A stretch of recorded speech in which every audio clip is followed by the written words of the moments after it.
毎度毎度、いちこチャンネル、コータです。というわけで本日は、もう一人いるというホラーゲームやっていきたいと思います。このゲーム、前に実況させていただいたアンハッピーバレンタインデーを作った、さつきの夢様という作者さんのゲームとなっておりますので、ぜひご覧ください。というわけで、スタート。始める。お、主人公かな ?36.4 度、平熱だ。真山。脇から取り出した体温計を見て一人つぶやく。昨日は最悪だった。せっかくの大学の講義もなく、バイトも休みだったというのに、風邪気味で出かけられず、一日家に引きこもり状態だったのだ。気分もいいし、これなら大学に行けそうだな。支度をして大学へ行こう。大学生なのかな？何か調べられるものあるね。ゴミが溢れそうだ。そろそろ捨てないと。今日捨てたらあかんのかな？曜日が決まってんのかな？涼しくなってきたからってゴミを溜めすぎか。そろそろ捨てないと。そうやね、冬とかはね、あんまり頻度が高くなくても腐ったりとかはないやろうからね。お、セーブができるね。一旦ちょっとセーブをさせてもらって、このままもう大学にじゃあ行っていいのかな？トイレと風呂場だ。今は用はない。もうゴミはじゃあいいんかな、今日は。よし。早速行こうか。おー。もう着いたのね、これ。ここか。お、誰もいない。なんだこの掲示板は。何も書いていない。とりあえず、教室に向かったらいいのかな？なんだ？誰だ？眠い。あ、これは学生なのね。びっくりした。お化けかと思った。じゃあ右行って、あれ？山。誰だ？友達か？後ろから声がしたかと思ったら、勢いよく腕を肩に回された。勢い余って首にまでそれが及ぶ。いいね、学生っぽくて。苦しい。殺す気か。終わり。おはよう、真山、水野。手と口とのギャップがすごい。こっちまで気が抜けるような声で話しかけてきた。この男は水野。同じサークル仲間だ。何のサークルやろね。たく、少しは手加減しろよ。おはよう。お前が午前中から来てるの珍しいな。ねみ。なんか、ちょっとチャラそうだな。また夜まで遊び回ってたのか。いや、絶対チャラい。あの後、俺ら負け組はカラオケ行ってたんだよ。お前こそ寝不足じゃねえのか？なんでだよ。俺は昨日は快眠だった。風邪気味だったから寝不足どころかよく眠れた。嘘だろ？あんな美人を持ち帰りしといてお前、手出さなかったのかよ。どっちがチャラいや、これ。は？なんだよ。結構いい雰囲気だったのに気に入らなかったのか？いや、ちょっと待て。何の話だ？ちょっとなんか不穏やぞ。昨日のマチコンに決まってんだろ？マチコン？お前またあんなとこ行ってたのか？俺ばっかがついてるみたいな言い方すんなよ。お前だってノリノリでついてきたくせにさ。もう一人いるって、他にいるのか？ドッペルゲンガーみたいなのが。お前さっきから何言ってんだ？昨日俺がマチコンにお前と一緒に行ったって。そうだっつってんだろ。俺最初からずっとその話してんだけど。なんか、最初からあれだな。なんだ？新手のボケか？ツッコめ。俺は昨日、一日家にいてマチコンなんて言ってるわけないってのに。まさか俺に彼女がいないことをいじってるのか？随分遠回しで悪趣味ないじりだ。俺はどうせいい雰囲気になった美人にあっけなく振られるひもて男子だよ。お前と違ってトークもうまくないしな。仲間やな。んだよ、結局振られたのかよ。まあ落ち込むな。また良さそうな会があったら一緒に行こうぜ。なんかあっちの方がモテそうだけどね。あくびをしながら水野は自分の講義のある教室へと歩いていった。相変わらずマイペースなやつ。俺も自分の教室に行こう。同じ教室なのかな？大学だから講義が違うのかな？いっぱいいるな。あれだな。これは喋りかけられないのか？この子は喋りかけれるのかな？よ。すごい。勉強できそう。机に座りスマホを見ている男に話しかける。少しも表情を変えずに返事をしてきたこの男は草場。何見てんの？家の観葉植物の育成ライトが壊れた。微妙に返答が噛み合わないが、スマホ画面を盗み見てなんとなく察する。草いじり最近ハマってるんだっけ？草いじりじゃない。観葉の植物。インテリアとしても映えるし、何より成長過程が楽しい。相変わらず多趣味だな。話についていくのも一苦労だ。で、それを育てるためのライトを探してると。前に買ったやつはすぐ壊れたから、今回は慎重になってる。男にしては色白の指が画面を送る。テーブルライトのような商品が次々と画面を走っていくが、俺には違いなんてさっぱりだ。俺にもわからん。そうだ。おもむろに草場はカバンから本を一冊取り出し、俺に差し出してくる。これ、昨日言ってたやつ。うわ、BGM 消えた、怖い。は？読みたいって言ってただろ。昨日？言ってねえよ。違うやつと間違えてないか？17時頃、駅前の本屋で会った。嘘だろ。またかよ。昨日俺は一日風邪で寝込んでた。お前とは会ってない。じゃああれはマヤマニと人？でも話だってちゃんと通じてた。前にお前に貸したオカルト小説の話もした。オカルト小説？そういえば借りてたな。やべ、まだ全然読んでね。まあお前がいらないって言うならこれは引っ込めるけど。いや、もはや今本はどうでもいい。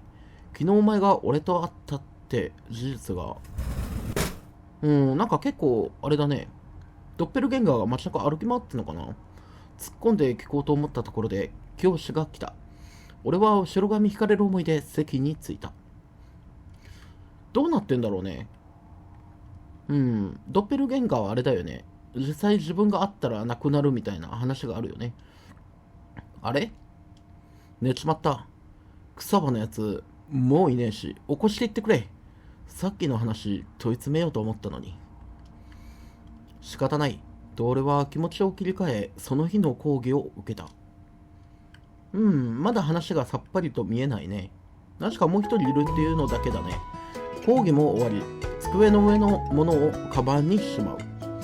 今日はバイトもないし、夕飯買って家に帰るか。まだあれだね。ドッペルゲンガーには会ってはいけないという話があるよね。真山、誰だ？後ろから声をかけられる。振り向かなくても相手は大体想像できるので、あえてゆっくり振り返る。誰だ？初の女の子だね。何帰ろうとしてんの？今日は集まりがあるって言ったよね。加藤さんっていうんだね。悪い。忘れてた。こいつは加藤。俺たちサークルメンバーのまとめ役だ。じゃあしっかりしてるのかな？キャンプまであと1週間もないんだから、もうちょっといろいろ詰めておきたい。キャンプ行くのかな？キャンプサークル。サークルで入ってるんや。出会い目的や飲み会ばかりやってそうな偏見バリバリのイメージを裏切り、俺たちは割と真面目に活動している。悪かったって、わざわざ呼びに来てくれたのか？違います。あんたのことは諦めて飲み物買いに行こうとしてた。じゃあさっさと買っていつもの部屋行くか。あんたが言うな。忘れて帰ろうとしてたやないかい。同じだ。同じサークルなんだな。なんだ、水野もまだ来てないじゃん。じゃあ今まで喋った人は全部このキャンプサークルで一緒なんだ。さっき廊下で女子と喋ってた。またか、あいつは。本当に女好きだな。モテるんだからいい加減彼女を作ればいいのに。来た。聞こえてんぞ、お前ら。やっと全員集まったね。秋のコテージキャンプまであと1週間来たけど、みんな準備進んでる？なんか話の内容っていうより、その片方取れた、これなんていうの？オーバーオールっていうの？が気になるな。もうちょっとちゃんと片方止めろ。やべ、まだほとんど準備してね。これがおしゃれなのかな？一通り終わった。俺は半分くらいかな。お前に半分終わってるか？俺も。ちゃんと準備してよ。今回はいつものキャンプと違うんだから。なんだ分かってる。じゃあ準備したこと足りないもの、当日の予定のすり合わせしよっか。なんだみんななんか気まずそうになってたの？心霊スポットに行くとかじゃないやろうな。あんたら二人が全然準備してないことが分かった。まだ1週間あるから余裕だって。当日までには準備してくるよ。じゃあ今日は解散でいいか。お前夏休みの宿題最後までやらんタイプやろ。はいはい、じゃあ解散。お先。いい加減なやつだな。俺も今日は妹たちの世話任されてるからそろそろ帰る。お疲れ。お、すごい真面目そうだねこの人は。二人きり残されて加藤がじとっとした目で俺を見てくる。分かってるよ、ちゃんと準備します。はい、頼むよほんと。真山が一番準備進んでないんだからね。お前かい進んでないの。今まで散々木下さんに手伝ってもらったってことがよーく分かった。お、ここで新しい人が出てきたぞ。木下は真面目だったからな。真面目だった。木下、去年の秋までうちのサークルの部員だった。今彼女がここにいないのは卒業したのか？今回のキャンプちゃんとやりたいの。木下さんのためにも。彼女は去年の秋、もう1年になるのか。その時のキャンプ中事故で亡くなった。あら、つまり今回のキャンプはその弔いを兼ねているというわけだ。あ、なるほどな。それで気まずかったよさっき。それなのに水野のやつは本当に女の子を追いかけ回してばかり。なんで水野？気づかなかった？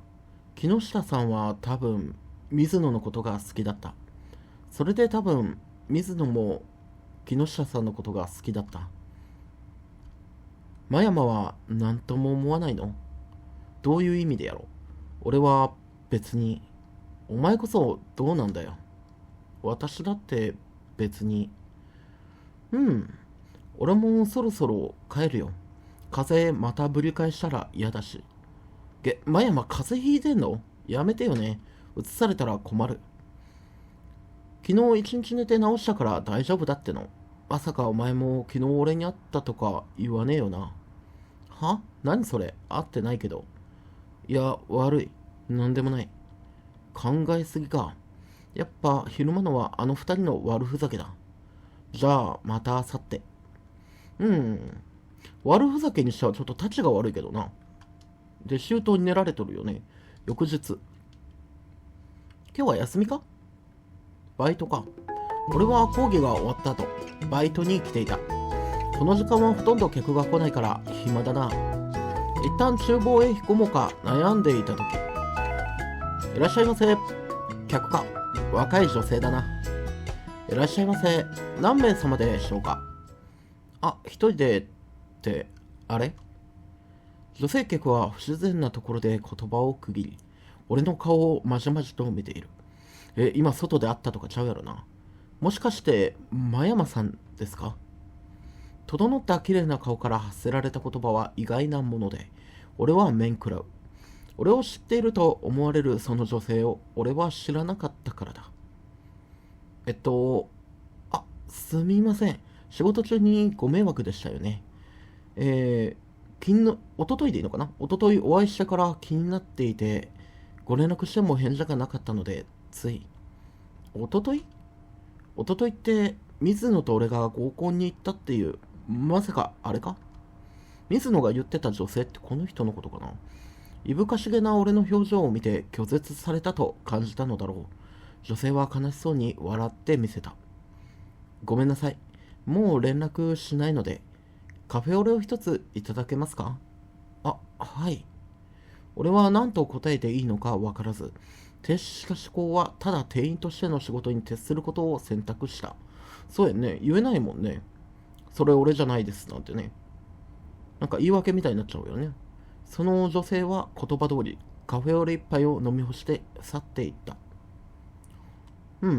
結構みんなが目撃してるんやな。何だったんださっきの人。俺はこっそりポケットに入れておいたスマホを確認する。やっぱり連絡なんて来ていない。人違い？俺とたまたま同じ名前で、俺とたまたま同じような顔で、それにしては目撃者が多すぎるぞ。そんなことあり得るのか？非現実的だね。翌日。今日はあれだよね、サークルの日かな。俺は飲み終わった缶をゴミ箱に放り投げる。入るか？今日はサークルの4人ともこの時間で講義が終わるため、この後集まりがある。待ってるのな。部室は2階上がった先にある。そろそろ行こう。遅れると加藤の眉間のシワが増えるからな。おい、女性にその言葉はやべえぞ。じゃあとりあえず、なんだ？学生3人が話している。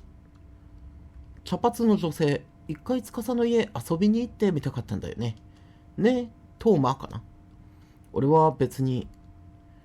黒髪の女性、私は大丈夫だけど、うち何も面白いものないよ。いいのいいの。じゃあ、いつにする？俺も行くのかよ。そんなやれやれ感出さなくていいから。本当は行きたいくせに。出してね、別に行きたくねえ。トーマ？司の家なんて絶対行きたくないってさ。そうだよね。無理しないで。おい、気まずなっとるやないかい。行く。やった。じゃあ、決まりね。日付は？この茶髪の女性は人転がすのがうまいタイプだろうな。楽しそうに予定を決めている。楽しそうか？部室はこの先だったっけ？クソ、レポート再提出か。死んだ。2階って言ってたからこの上か。おい、真山、誰だまた。なんだ？どうしたんだよ、斎藤。顔に満面の笑みを貼り付けて同じ講義を受講しているこいつは俺にすり寄ってくる。昨日はありがとうな、真山。おかげでレポート間に合ったよ。今度単位落としたらやばかったんだ。昨日？レポート？何のことだ？また気にすんなってことか？お前どこまでも最高かよ。3時間も俺のレポート作成に付き合わせて悪かったな。今度何かおごるわ。ちょっと待て。昨日俺はやべ、そろそろ行かんと。じゃあまたな、真山。なんかドッペルゲンガーってかもう一人の自分の方がうまいことやってる感があるな。もうちょっと聞かんでよかったのか？自分の言いたいことだけ言って去っていくところは相変わらずだ。そんな人には聞けんな。人の話は最後まで聞け。だからお前はレポート苦手なんだよ。というか、おととい昨日に引き続きまたこれか。昨日俺は斎藤に会っていない。大学でもその後も。どんどんあれだな。喋ったって人が増えていってんな。お前らどうしたんだよ、んな怖い顔して。あれ、真山、バイトは？バイト？今日はないけど。だから今日集まろうって話になったんだろ。だって朝玄関で会った時、今日急にシフトが入ったから来られないって言ってたじゃん。じゃあカフェ行ったら確認できるんじゃない？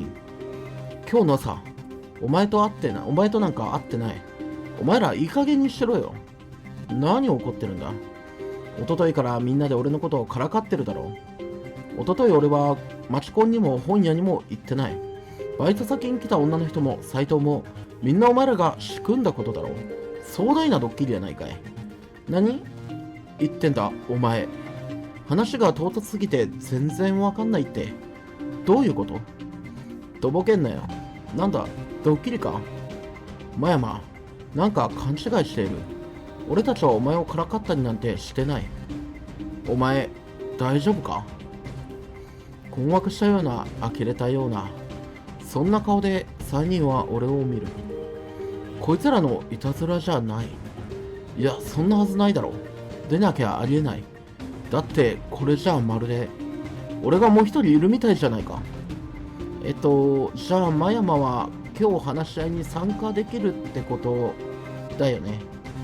微妙な空気を変えるように加藤が話の矛先をキャンプへ戻そうとしている。なんとなく居心地が悪くなった俺はその言葉にうなずいた。その気持ちはわかるけどな、ドッキリやろみたいな。それからキャンプの最終打ち合わせをしたが、みんな腫れ物に触るような態度で俺に接していた。まあ最初からあんな感じのことがあったらね。俺は家に帰ってきて、ここ最近の出来事について振り返っていた。もう一人、俺がいる。そうつぶやいてふと思い出す。草場からずいぶん前に借りて最後まで読んでいないオカルト本にそんな話がなかっただろうか。ドッペルゲンガーのことやろ。俺はクローゼットの中を漁った。タルパか。どこやったっけ。あった。なんか怪奇探しみたいやね。なんだ見つかったか。あった。ドッペルゲンガー。自分と姿形が瓜二つの存在。その存在と会ってしまうと自分は死んでしまうと書かれている。死ぬ？なんで会っただけで死ぬんだよ。もっと何か書かれていないのか。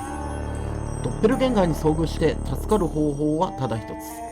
この世に2つ同じ魂は存在しない。だから消せばいい。これも有名な話よね。もう一人の自分を。くだらなくなって俺は本を閉じる。何オカルト本に頼ろうとしてんだ。こんなことありえないだろう。もともと幽霊や怪奇現象を信じる方ではない。やっぱりあいつらの仕業以外考えられない。多分あさってのキャンプでネタばらしをする気なんだ。今回は特別なキャンプ。みんないい催しになるとでも思っているのだろうか。まったくめんどくさいな。ドッキリでしたなんて言われても驚いてなんてやるものか。ひねくれた青少年のようにそう心に決め、俺はキャンプの準備に取り掛かった。これがドッキリだとしたらもう相当やでほんまに。そしてキャンプ当日。だいぶ時系列が進んだね。お、レンタルしたのかな。やっと着いた。いいコテージ借りてるやん。やっと足が伸ばせる。おい、後部座席2人。窓が半分開きっぱなしだ。エンジン切る前に閉めろよな。換気だよ換気。気になるならもう一回エンジンかけて閉めれば。それがめんどくさいから文句言ってんだろうが。見慣れない植物があるな。草場。植物が好きだから草場って名前なのか。なんだ。すぐそこに湖がある。アヒルボートも後でみんなで乗ろう。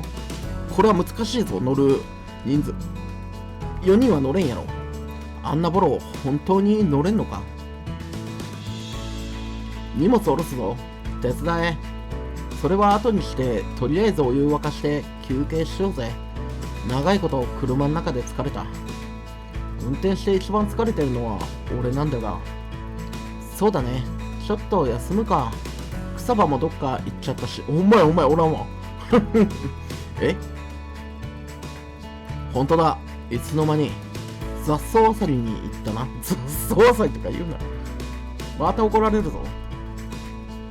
お湯を沸かせてコーヒーを入れた頃、草場が帰ってきたので少し休憩した。その後車から荷物を下ろした。よし、昼に間に合うようにバーベキューの準備すっか。バーベキューするのな。じゃあ私野菜を洗って切っとくよ。他の食材も下ごしらえしとく。俺も手伝う。却下。私の助手をするのは草場って決まってます。決まってるの？草場の方が断然器用で仕事が細かいからね。いい加減男子2人ってレッテル貼られてるぞ。下ごしらえに器用さや細かさなんていらないだろ。洗って適当に切るだけなんだから。もう適当って言ってる時点でこの子の言ってる理想と当てはまらんのよ。そういうことを平気で言っちゃうから、君はバイトで万年接客なんですよ。ぐさっと刺さること言われてんな。くそ、俺が厨房に入れてもらえないのをなぜ知っている。まやま。やばい、また不穏やぞ。よかった。もうさっきそこであったとか言うんかと思った。料理は忠実が大事だ。適当にやったり変なアレンジを加えたりせず、レシピ通りに作れば必ずうまくいく。本当に料理がうまい人ってこのレシピ通りに作れる人っていうよね。ああ、そうな。慰めてくれてありがとうな。気使わせとるやないかい。じゃあ中の水道で洗ってくる。この二人はどうすんだ？火起こしは俺に任せとけよ。お前は指をくわえてその辺でいい子に座ってな。子供扱いすな。そう言うと思った。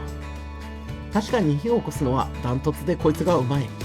悔しいから言ってやらないけどすごい一つの特技があるんだね。火を起こすのがダントツでうまいんだねあ、待った。お前の仕事あったわ。網とか鉄板、あとトングにその他もろもろ使う道具洗ってきてくれね。雑用だ。準備するとき向こうで洗ってきたから必要ないだろう。使う前にもう一回洗いたいの。全部バッグに入れてきたんだからさ。ってことでお願いします。意外ときっちりしてんな。わかったよ。サンキュー。変なところで細かいやつだ。正直必要性も感じないしめんどくさいが、車から道具を持って水道で洗ってこよう。あ、進めるね。火起こしなら任せとけ。お前は洗い物を頼むわ。この雑用ってさ、バーベキュー準備する前の時点ではさ、一番楽な分担だけどさ、実際終わった後がものすごい大変よね。あー、ごめん、マヤマ。こっちの水道使ってるんだ。他に洗えるとこない？あ、ここはダメか。ちょっと貸してくれてもよくない？さっきこの辺を散策したとき、コテージの横に下水道があった。そっちを使ったら、下水道じゃないよな、これな。ごめん。下じゃなかった。外に水道があったってことやな。下水道で洗うのはやばいな。こっちの発想がちょっとやばいわ。もう風呂場で洗おう。コテージの横。あ、なんかゴミ落ちてる。あ、広い意外に。ここで洗おうか。ここで洗えそうだ。車から道具を取ってこよう。ちょっとセーブしたいな。一旦セーブして、楽しいキャンプ。楽しいままでいてくれ。車の、じゃあ後ろに回って、後ろから取るかな。バーベキューに使う道具を手に入れた。よし。こっちはいけるの？あ、いけないか。右もいけないと。この上だけかな。ここの空き缶気になるな。ゴミ拾えないのかな？無理か。ここで洗うか。俺たちは協力して準備を進め、なんとか昼食に間に合わせることができた。ほう。よし、みんなコップ持った？乾杯かな。乾杯。よし、こっちの肉焼けてるよ。おい水野、肉ばっか食うな。お前はヤギかウサギか？肉食わないで何食べるんだよ。まあバーベキューといえばってとこあるよね。草は何そのアルミホイル。トマトとモッツァレラチーズの包み焼き、海鮮の包み焼き。美味しそう。へえ、お前が仕込んだの？うまそう。てかお前食うの早っ。細けいくせに相変わらずめちゃくちゃ食うよな。あ、細いか。細いくせにか。その肉食わないならもらう。おい、それ俺が温めてた肉。おい男子、野菜が減らないだろ。肉は一旦撤収。楽しそうだね。すごい。もう学生ライフ満喫って感じだな。にしても今回は当たりだな。結構いい場所だよな、ここ。あ、木下さんも一緒に来られたらもっと最高なのに、今言うならこの場面で。こんな空気なるやろ。食べ終わったらアヒルボート乗るか。ナイスフォロー。お前マジかよ。転覆するってあんなボロ。私大賛成。楽しそうだな。3対1かよ。服濡らしたくねえんだけど。キャンプすんのに汚れたくない服で来るなよ。もう汚れて当たり前だからね、キャンプは。食後片付けをし、俺たちはコテージ横の湖で、今はもう使われていないようなアヒルボートに乗って楽しんだ。使われていないようなアヒルボート。それ乗っていいんか、勝手に。太ももが痛え。ちょっとペダルこいだだけなのに絶対明日筋肉痛だわ。普段の運動不足が原因だ。今度ロードレース一緒にやる？意外と運動するタイプの男子かな。チャリンコのやつやらねえよ。お前いろんなもんに手出しすぎ。ちょっと休憩にしようぜ。夜も花火とかアナログゲームとかいろいろやることあるしな。休みがてらみんなと喋るか。お、動けるね。じゃあまず草場かな。お前ってポンポン新たなネタが出てくるよな。他にもなんか隠して持ってるだろ。マジシャンみたいな。別に隠してるわけじゃない。他にもいろいろやってるけど、絵を描いたり小説書いたり。小説？すげえ。お前文章力あるもんな。そんなことない。ネットに公開したけど全然人気は出なかった。ただ木下さんは気に入ってくれてた。へえ、お前の小説の読者って感じだったのか。その接点は初耳だな。真山も木下さんと仲良かったよな。一応同じ高校だったからな。3年になるまでほとんど話したことなかったけど。てかみんな木下とは仲良かっただろ。そうだな。おお、こんだけ好かれてるってことは相当いい人だったんだろうな。水野加藤かな。向こうは一人でこの広い部屋使ってんだよな。夜脅かしに行くか。あ、そうかそうか、男子と女子で分けてんのね。多分真顔で何って帰ってくるぞ。来年は女子部員もっと加入しないとな。お前いつまでフラフラしてる気だよ。作ろうと思えば彼女なんてすぐできんだろ。彼女めんどくせえっていうタイプかな。なんでだと思う？知らねえし、問題形式にするな。めんどくさい。ひでえな。まあ特定の子を作っちゃうといろいろ面倒だし、そんだけ。ザ・遊び人。お前そのうち後ろから刺されるぞ。刺されてまえ。じゃあ加藤と喋ってみるか。BGM なくなる？あ、よかったよかった。びっくりした。さっきは微妙な空気にしてごめん。フォローサンキュー。そうだな。お前にしちゃ空気読めてなかった。けど今回は木下を弔う意味も込めてるし、別に悪くはないと思う。大人だな。部員で唯一女子だったからさ。また勧誘すればいいだろう。木下も水野も草場もみんなお前が勧誘して入ったもんな。もっと言うとこいつがいるからこのサークルが存在している。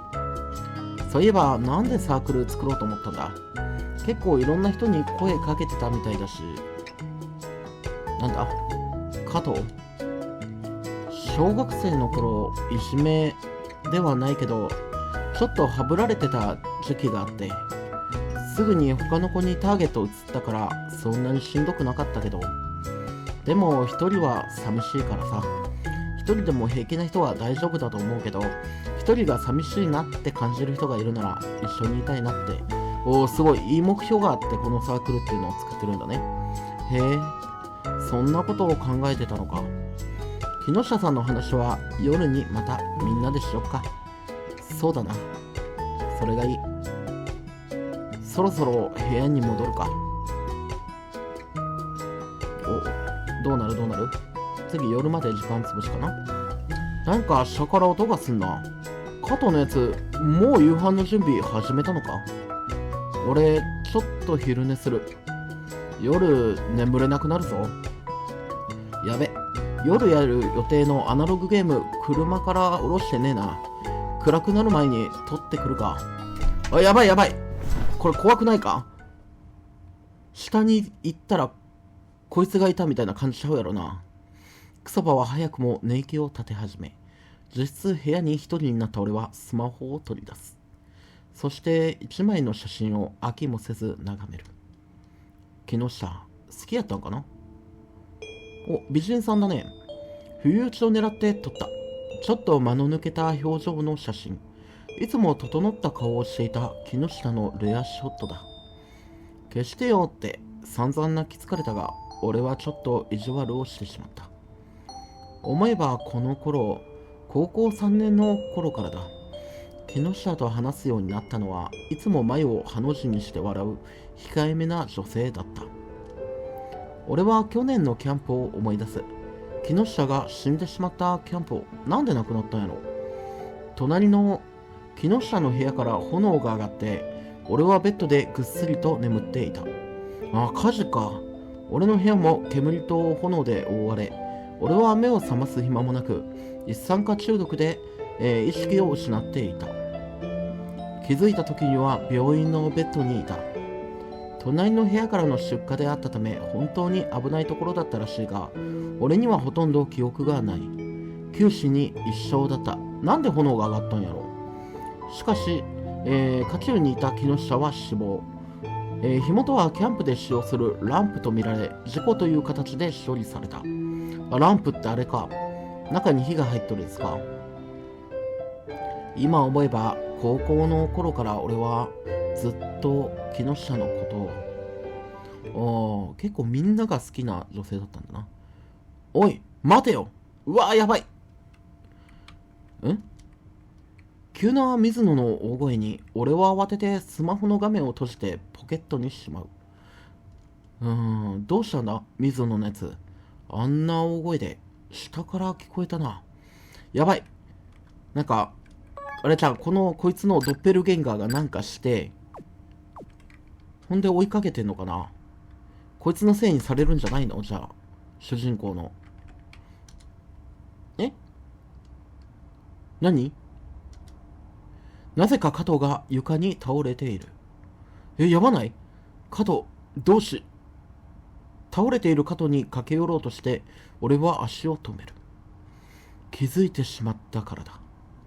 加藤がやばい、亡くなってる。死んでいることに。加藤なんで。急展開だな。それはこっちのセリフだ。なんで加藤を殺したんだ。は？俺じゃない。なんで俺が。それで言い逃れできると思うなよ。俺がリビングに戻ってきた時、お前は慌てて2階に逃げていっただろ。見てんだよ俺は。もう一人寝てるから証言してくれないよな。俺を見たって嘘つくなよ。俺はずっと2階の寝室にいた。早く警察を。やばい、ここで警察に通報されたところでさ、捕まんのこっちじゃない。俺の言葉に全く耳を貸さず、水野を震える手でスマホを操作している。こいつおかしい。この状況どう考えても殺したのは水野だ。セーブしたよね俺。どうするとりあえず寝室に。いやー、これ急いで自分の寝室に戻ろう。これどうなる。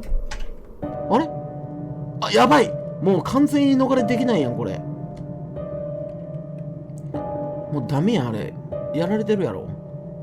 サバ。うわー、急展開すぎるな。壁にもたれかかっていたのはさっきまでベッドで寝ていた草場だった。腹部には深々とバーベキューフォークが突き刺さっている。嘘だろ。ついさっきまで寝ていたのに草場まで殺された。水野だけが生き残ってんのかな。水野は下にいるのにどうして。殺したのは水野じゃない。じゃあ一体誰が何のためにこんなこと。殺人鬼がこのコテージにいるってことか。やばいなこれ。言い逃れも何にもできないような状況やな。くそ、どうしてこんな。目の前の出来事が信じられない。心臓の音がうるさくて指先は冷えてしびれてくる。うわ、びっくりした。イヤホンの耳元で超でかい音がした。びっくりした外から鈍い音がした。まるで窓から砂袋を放り投げるような音。心臓が止まりそうやった今。俺はベランダに出て下を覗き込む。隣の部屋のベランダ、真下に何かある。暗がりに目を細めると、やばい、全員亡くなってるやん。もう水野がピクリとも動かずそこに倒れていた。頭から血を流して。隣の部屋のベランダから突き落とされた。だとしたら殺人鬼は今隣の部屋に。逃げないと俺も殺される。やばい。はい、ここには殺人鬼がいる。ちょっとセーブ2にしとこうな。分岐点かもしれんから。やばいな。見たくない。そらそうか。風呂場に逃げれないか。なんか持っていくとかかな。大丈夫かな。包丁とかはないか。じゃあとりあえず外出てみるか。やばい。車に乗ったな。エンジンボタン。恐怖と焦りからライトをつけるなんて考えは浮かばず、暗がりのレンタカーのエンジンボタンを探す。手間取った末、なんとかエンジンをかける。汗だくの手でハンドルを握り正面を向くと、うわ怖いな。押すの進めるぞ。みんな注意ね。大丈夫か。信じられないものが車の前に立っていた。ヒュッとよくわからない声が喉から漏れる。見開いた俺の目に映るのは間違いなく俺だった。そんな本当に俺がもう一人いる。その瞬間俺は草場から借りたオカルト本を思い出す。ドッペルゲンガーと遭遇した人間は死ぬ。助かるにはドッペルゲンガーを殺すこと。俺はいやもうこれはもう正当防衛だね。アクセルを踏む。うわぁ。俺は覚悟を決め思いっきりアクセルを踏んだ。ここが分岐だったのかな。車はそいつを跳ね飛ばした。後方に黒い塊が転がる。それを確認する暇もない。なんだ水の中。俺は柵を壊し、そのまま目の前の湖に沈む。いや、ちょっと待って。助かるために引いたのに本末転倒やんか。暗くて見えなかったことに加え、あいつを殺したい一心で失念していた。目の前に湖があったことに。後部座席の中途半端に開いていた窓から大量に水が入り込み、車体はどんどん沈んでいく。くそ、ドアが開かない。水圧で開かないよ。力いっぱいドアを押すが開かない。そのうちに水が全身を覆い、十分な力が出せなくなる。嫌だ。誰か助け。どうなる。悲痛な叫びとともに俺は湖に飲まれていった。じゃあみんな亡くなったっていうことになって、死んだね。あんたが悪いんだよ、真山。自業自得だ。俺たちが気に病む必要はねえんだ。それでも俺たちは人殺しだ。こいつらが犯人なのこれ。なんで？もしかしてランプを設置したのが加山やったからみんなが恨んどんのか。それが原因で火事になったみたいなんで。おい草場、寝るなよ。あれ、こんな深夜にどうしたの二人とも。木下に3時にリビングに来てって呼び出されたんだよ。草場も。あんたたちも私もなんだけど、こんな時間に何の用だろう。大学で話せばいいのに、わざわざキャンプ中にコテージでって。キャンプ中夜呼び出しとくれば絶対告白だと思ったのに、なんでお前らまで。残念でした。てかもう水野から告っちゃえばいいのに。両思いなの目に見えてるのにさ。普段はあんなスラスラ口説き文句出てくるのに、本命には何にも言えないんだから。うっせえ、ほっとけ。どうなってんだろう俺。臭い。急に起きたと思ったらなんだよ。焦げ臭い。そういえばなんか煙いような気も。2階からだ。2階から火の手が上がっていることに気づいた加藤たちはすぐさま消防に連絡をした。加藤たちが保護された後、すぐさま消火活動と逃げ遅れた木下と真山の救出活動が行われた。奇跡的に真山は無事救出された。しかし火元の、部屋にいた木下は帰らぬ人となってしまった。さっき俺さ、主人公の名前間違えてなかった？気のせいかな。加藤たちは翌日、真山の運ばれた病院を訪れていた。真山、お花買ってきたよ。まだ目を覚まさないみたいだな。みんな心配してるやん。全く悪運の強いやつだよ、ほんと。でも、木下は。結局、木下さんは私たちを呼び出して何の話をしたかったのかな。さあ、でも結果的に起きてリビングにいた俺らは助かった。そういえば、真山はどうなんだろう。真山も木下さんに呼ばれてたのかな。真山は呼ばれてなかったと思う。木下さんからの呼び出しは個別にメッセージが来ていた。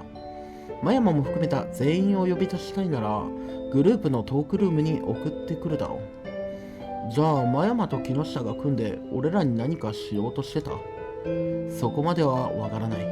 本人に聞かないことには。ちょっと気になるよね、やっぱり。真山のスマホ、ちょっと覗いてみていいかな。いいわけねえだろ。プライバシーだぞ。別にやましいことがないなら見られても別に平気でしょ。そういう問題じゃねえ。これだから女は。水野の苦言を聞き流し、加藤は、頭の上の台の引き出しに入れてあったスマホを手に取り操作し出す。パスワードかけてないか？木下さんとのメッセージを見るだけ。他は見ないから。パスワードか。かけてたのか。加藤は0から順番に数字を入れ出した。そんなんで解けんやろ。もう諦めろ。ずいぶん長いしまったし、そろそろ帰ろうぜ。気になるけど、そうだね。諦めるか。せめて起きてから聞けよ。開いた。嘘だろ。すげえ執念。木下さんとのメッセージルームは、加藤が真山と木下のメッセージのやり取りを見ていく。今日は、20時にうちで、はい。20時に来て、はい。22時に来れる、はい。全部はいだな。何これ。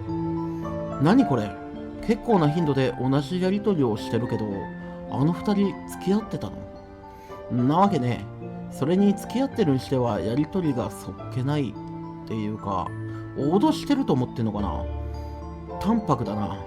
業務連絡って感じだ。加藤は前のメッセージを遡っていく。そこ、写真が添付されてた。草場が指摘した後に慌ててスクロールを止め、行き過ぎた分をゆっくり戻っていく。脅してたんか、主人公が。なんだこれ、こんなことをいつまで続けるんですか？何が言いたいの？私、好きな人がいるんです。だからもう、真山さんとこんな関係は、俺もそこまで縛るつもりはないよ。彼氏でも何でも好きに作ればいい。でも今まで通り俺の言うことは聞いてね。こんな汚れた体で関係であの人に思いを告げられない。お願いです。あの写真を消してください。あの写真じゃわからない。どの写真？ひどい。これってドッペルゲンガーがしてるんかな。これどういう？早く次見せろ。どうなってんだこれ。これのこと？木下が万引きしてたの俺が黙ってたから、木下は大学に入れて普通に生活できてるんだよね。これ万引きの写真やったの？うせやん。もう限界なの。お願いだから消して。それはできない。コンビニで偶然目撃して、これをきっかけに木下と話せるようになったんだし。これ嘘だろ。真山が木下を脅して言うことを聞かせていたみたいだ。ひどすぎる。好きでもない男と無理やり、どんなに傷ついたか。まさか昨日の火事って。だから俺たち3人だけ巻き込まれないようにリビングに呼び出したのかも。どういうこと？あの火事は事故なんかじゃない。木下が自分と真山を殺すため、自分と隣の部屋に火を放ったんだ。そんなの悲しすぎる。どれだけの絶望を味わったら自分もろとも相手を殺そうだなんて思えるの？くそ。俺がもっと早く自分の気持ち伝えてたら、あいつを守ってやれたかもしれないのに。このスマホを警察に渡そう。脅迫で罪に問えるかもしれない。本当にそうなる？木下さんはもういない。証言できる人はいない。何より私は許せない。あ、俺もだ。こんなの許されていいわけがない。人を虐げる人間が許されていいわけない。木下さんが死んでおしまいだなんて、死ぬべき人間はもう一人いる。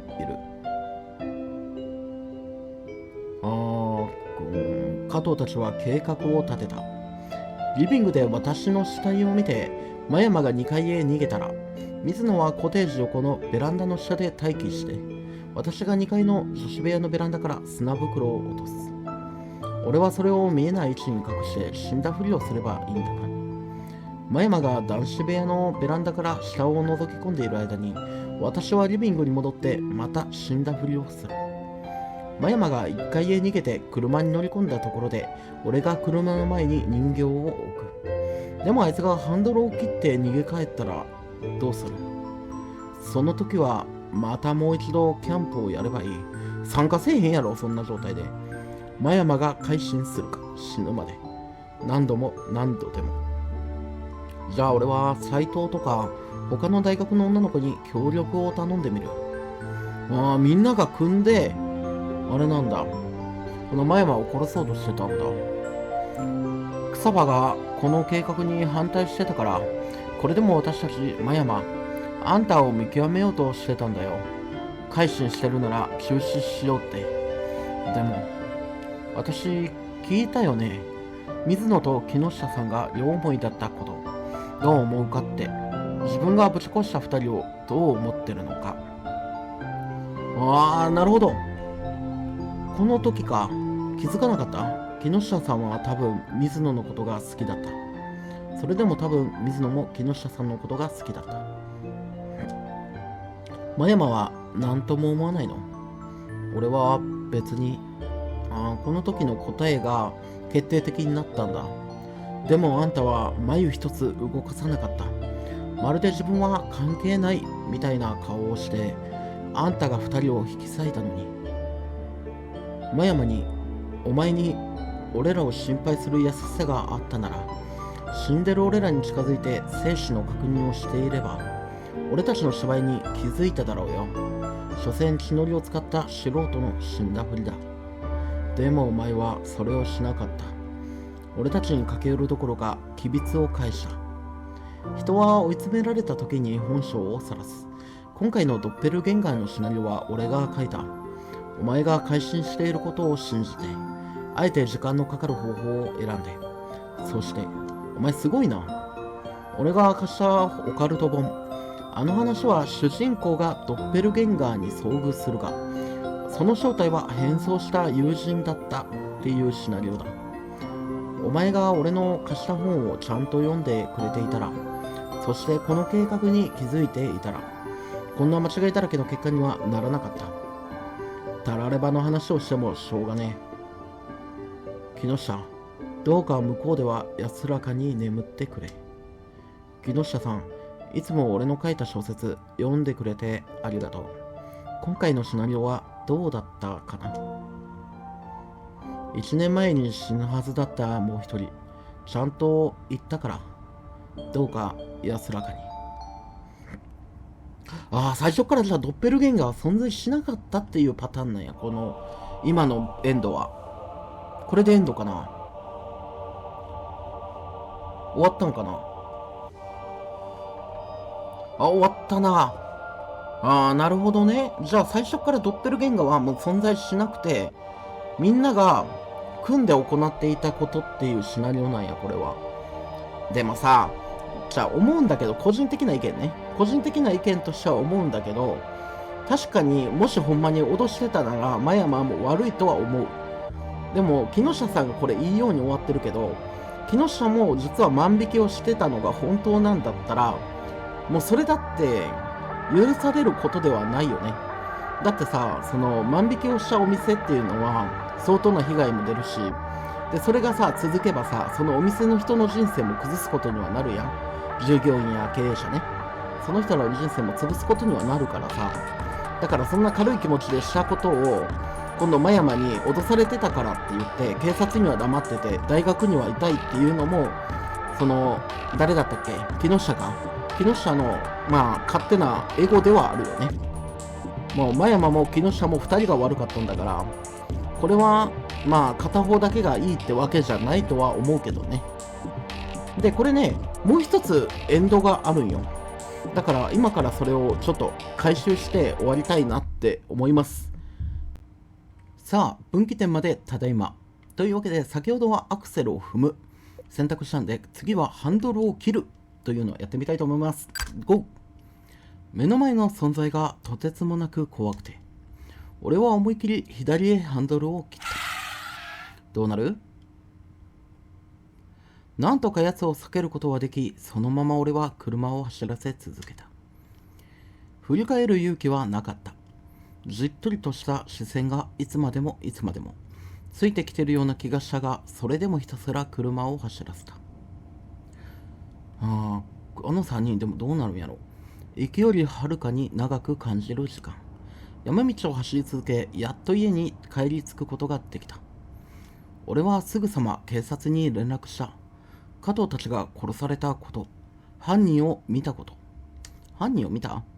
もちろんドッペルゲンガーの単語は出さなかった。信じてもらえないことくらいは冷静さを欠いている。俺の頭でも判断できたからだ。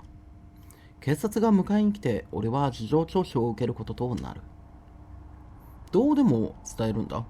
今警察官があなたたちがキャンプを行ったコテージを調べてきました。犯人はいましたか？いえ、見つかりませんでした。犯人だけではなく、ご友人3人のご遺体も。何言ってるんだ。遺体が見つからなかったって、ちゃんと探したんですか？加藤はリビングで、草場は寝室、水野はコテージ横。コテージだけではなく、周辺もくまなく捜査しました。しかし血痕一つ見当たらないのです。そんなバカな。犯人が遺体を持ち去った可能性もあります。引き続き調査を進めます。背筋が凍りつくような感覚に俺は固唾を飲み込んだ。生唾やったわ。数日後。でもさ、あの3人、これもう警察がさ、行方を調べてるやん、犯人のな。そんな中でさ、あの3人普通に大学にいられないやろ。もう警察はまだ3人の遺体を見つけていない。ありえないことが起きすぎて夢だったのではないかという気すらする。飲みかけの缶コーヒーに口をつけようとした。その時、山。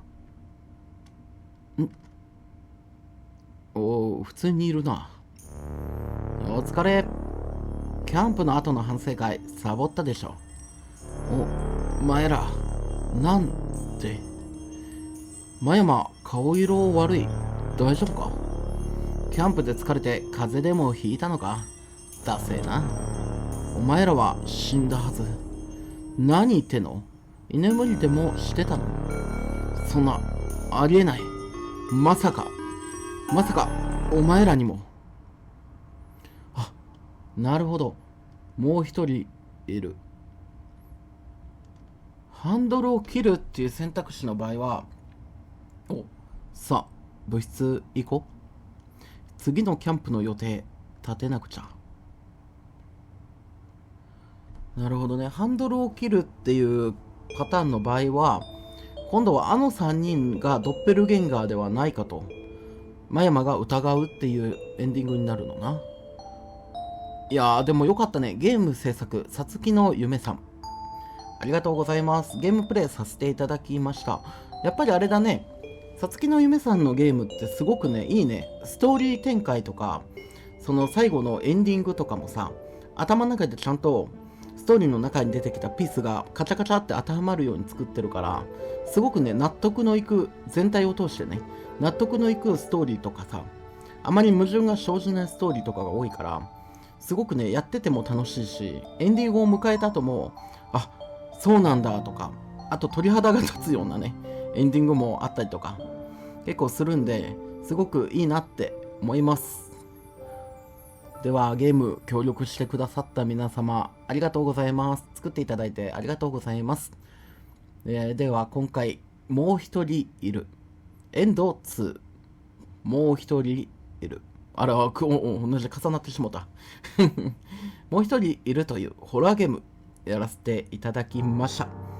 現在もフリムからダウンロードが可能となっておりますので、もしよろしければ皆さん、ダウンロードして遊んでみてください。